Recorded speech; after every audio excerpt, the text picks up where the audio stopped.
بسم اللہ الرحمن الرحیم. In the name of Allah, the Beneficent, the Merciful. نحمده ونصلی علی رسولہ الکریم.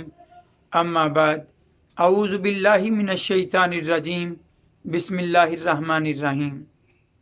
رب اشرح لی صدری ویسر لی امری واحلل عقدۃ من لسانی یفقہوا قولی. سب دیکھنے اور سننے والوں کو السلام علیکم. جب ہم کسی شے کو دیکھتے ہیں تو اس شے کی کچھ پہچان ہوا کرتی ہے، اور عام طور پر ہم جب باہر نکلتے ہیں تو ہماری ظاہری وضاحت ہماری پہچان کرواتی ہے.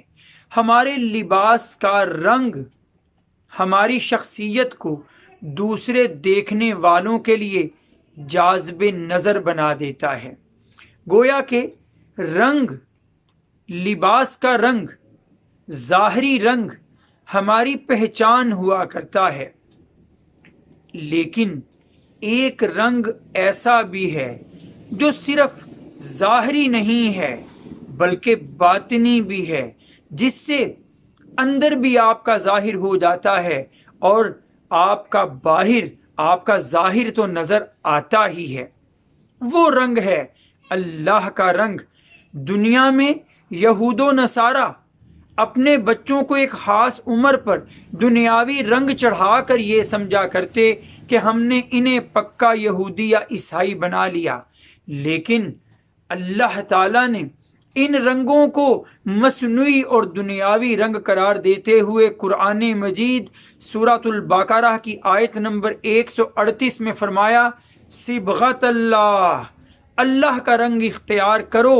ومن احسن من اللہ صبغہ، اور اللہ کے رنگ سے بڑھ کر کس کا رنگ ہو سکتا ہے اچھا. تو یہ رنگ سب سے بہتر رنگ ہوا. اب یہ رنگ ہے کون سا؟ اس رنگ سے مراد کیا ہے؟ اللہ کے رنگ سے کیا سمجھوں یا کیا آپ کو بتاؤں؟ تو احادیث مبارکہ میں آتا ہے، حضرت عبداللہ بن عباس رضی اللہ تعالیٰ عنہ راوی ہیں کہ نبی کریم صلی اللہ علیہ وآلہ وسلم نے فرمایا کہ صبغۃ اللہ سے مراد اللہ کا دین ہے، دین اسلام ہے. جیسے دیکھیے، لباس اپنے رنگ سے پہچانا جاتا ہے، دیکھتے ہی اپنا اثر دکھاتا ہے.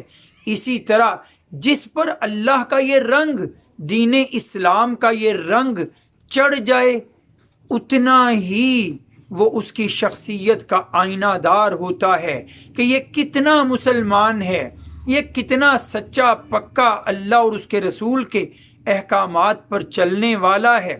دین اسلام کا رنگ، اللہ کا رنگ جتنا گہرا ہوگا اتنی ہی شخصیت نکھر کر سامنے آئے گی.